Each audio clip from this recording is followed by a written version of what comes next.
Welcome once again to Lehto's Law. Here's Steve Lehto. John sent me an interesting story, and this is one you always wonder about. A woman in Oklahoma has been told that she owes a traffic ticket from 31 years ago and that she must pay it. And the question is, would you have to pay it? And how would you find out if it was real? So, Oklahoma woman told she owes on 31-year-old traffic ticket. Aaron Conrad wrote the story for NBC2 out of Tulsa, which is also KJRH television. A debt collection agency is demanding a woman from Sapulpa pay up on a 31-year-old ticket. The ticket was for speeding in the town of Hulbert, Oklahoma in 1989. 1989. Where were you in 1989? How much can you remember regarding the cars you owned, where you lived, and whether or not you were speeding in Hulbert, Oklahoma? The woman says, I got a phone call about 2 weeks ago saying I had a fine that I didn't pay from 31 years ago. The phone call took her by surprise because she doesn't remember getting a ticket 31 years ago. I called Hulbert and I'm like, can I get a copy of the ticket? And I asked them, it says I have a failure to appear and that goes on my record. So I called the DMV. Nothing's on my record. And see, that's an interesting question because it depends on what state you're in and so on, but presumably the state where the ticket got issued, it should have shown up on the permanent record that the ticket wasn't paid. And now points will fall off your record after a period of time, depending on what state you're in and how that works. In Michigan, the points will fall off after 2 years, although some insurance companies will look back 3. But as far as points go, but your driving record, your abstract will always show that that ticket was there, okay? And I know this because I've had clients and I've had to look at their abstracts and I see goes way back. And I've seen my own abstract and it goes way back also because I had my driver's license well before 1989. And I may have had interactions with the law enforcement prior to 1989. So I know the stuff is there, but again, I don't know how things work in Oklahoma. She got a copy of the ticket from the town of Hulbert, but she says the information on it does not match her information. And there's a photograph, and it's a cropped photograph of the ticket that she apparently provided to KJRH NBC2 out of Tulsa, to Aaron Conrad. And the ticket has a name on it, but it has a driver's license number. Presumably it has an address. Presumably it has a type of car on it. It would also have a license plate, right? That's what most tickets had on them, even in the early 1980s. And again, I'm going off memory, but it seems to me that that's the information they'd write down on a ticket. So the question then is, does it have the correct driver's license number, the correct license plate number, the correct make and model of car for when you actually owned? Now, if you say, hey, I didn't own this particular type of car back then, that's going to take some more work on your part. But again, the driver's license information, that should be easy enough to confirm one way or the other. The ticket does list her address in Pittsburgh, Kansas. She says, I lived in Arkansas at that time. I don't even remember being there. She says the situation has her stumped, and when asked what she could do to clear it up, the collection agency says there's nothing that you can do to clear it up, just pay it. So she said, to me, it's like that's your credibility. I've had one ticket my whole life that I can remember, and I'm like, so how do I clear this up? The collection agency's like, you can just pay the ticket, and it will go away. Okay, why am I just going to pay a ticket from 31 years ago that was just sent to me? What's my next option? And they're like, that's your only option. And I'm like, well, I don't know that this is my ticket, she said. Now, the TV station reached out to the town of Hulbert about the issue, and the town of Hulbert was rather short with them and said, there is no statute of limitations on traffic tickets in Oklahoma, and the fines remain valid. So it's not like a debt if you owe somebody money in many states after a certain period of time, it's often like say 6 years or 10 years, they cannot chase you for it anymore or make you pay it legally. They can ask you to, but they can't force you to. But money you owe the government often does not have a statute of limitations on it. There might be a statute of limitations for when they can prosecute you for it, but there's a slight difference there. They can always say you owe the money.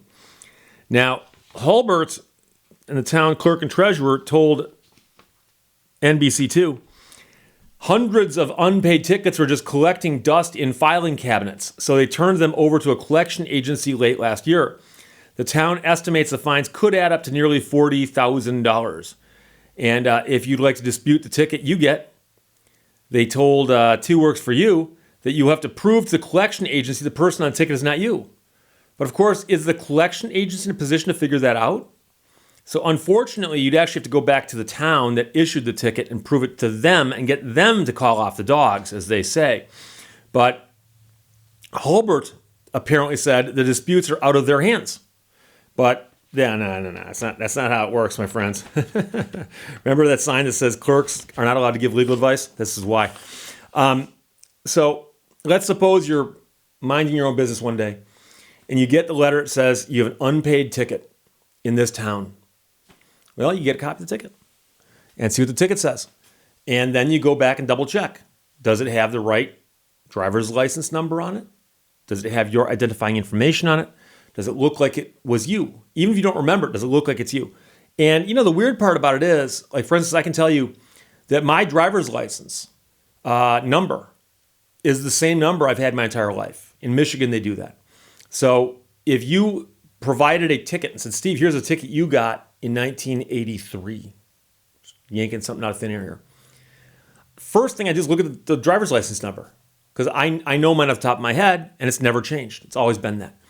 The second thing I do is I look to see where it lists me living, because I know every place I've lived, and I know the addresses thereof, and I can quickly say, oh, okay, that makes sense or doesn't make sense. And then I'd also look at the make and model and year of the car. I've had a bunch of cars. I counted, maybe 20 in my life, but I remember them. And if you said, Steve, right now, do a timeline of every single car you've owned, on what date you got it, what date, not that good. But I do remember I had a 69 Dodge Charger. Then I had a Chevy Vega briefly. Then I had a Chevy Monza for a little while.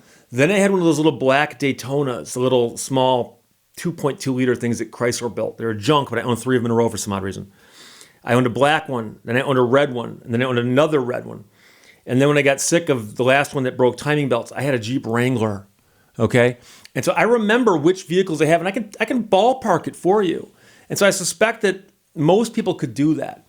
And so you go through and you're looking to make sure these things line up. And is it possible you got a ticket 31 years ago and you forgot about it? Is it possible? Hey, crazier things have happened. There have been times in my life where a whole bunch of stuff was going on and something almost got lost in the shuffle. And whether you'd forget getting a speeding ticket, I don't know, So it seems odd. I can tell you, someone I know very, very well, a relative, we'll call him or her a relative, told me a story that is absolutely true, and I know it's true, that they were driving in the Upper Peninsula of Michigan on a very, very famous stretch of road and got a ticket for speeding. And it's an easy stretch of road to speed on because it is a long stretch of road between two towns, one of which is the town of Seney, Michigan. And it's often called the Seney Stretch. 25 miles of perfectly straight, linear, geometrically straight blacktop that literally looks like somebody took, a chalk line and went dink, and then laid asphalt for 25 miles. Some of the most boring stretches of road ever, Shingleton and Seney. So, person got a speeding ticket on that stretch of road by a state cop. And my acquaintance said, I'm going to fight this ticket because why not? It's worth a shot, right? Filed the paperwork to fight the ticket and never heard back. Got concerned because what if the paperwork to fight the ticket got lost in the mail? So he calls the court or the clerk or whoever, the name on the ticket where it says, send information here. He calls that number and gets someone and says, hey, I filed some paperwork on a ticket. I'm curious to know, did you get my paperwork? And click, click, click, paper shuffle, shuffle, shuffle, click, click, click. Yeah, we got it right here. Okay, what's next? You will be notified of a court date, but because it's a state cop, state trooper, we have to coordinate, and up there, the courts aren't as busy as they are down in lower Michigan. And so they said, we'll be in touch. Time went by and nothing happened.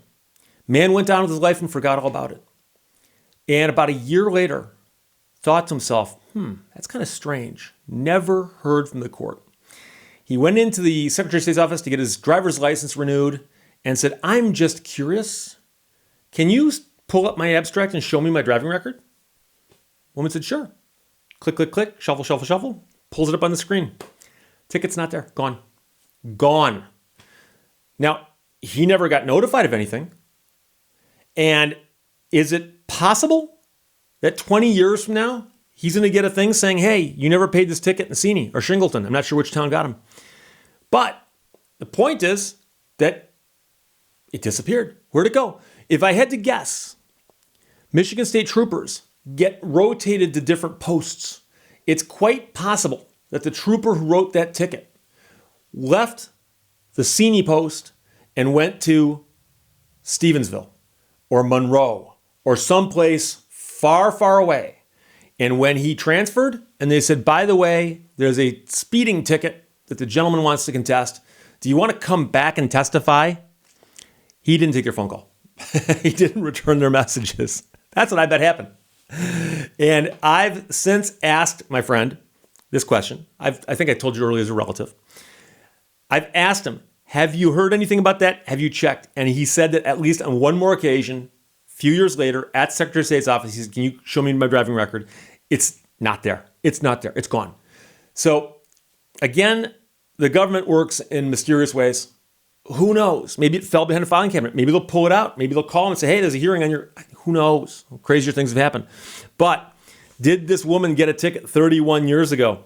She doesn't think so. But it does seem odd. But the bad news is that until she can convince them otherwise, she's going to have to pay that, or they're going to chase her down some more and try to make her pay it. So there you go. Questions or comments? Put them below this. I'll talk to you later. Bye-bye. Thank you for watching Lehto's Law. Reality is the only obstacle to happiness.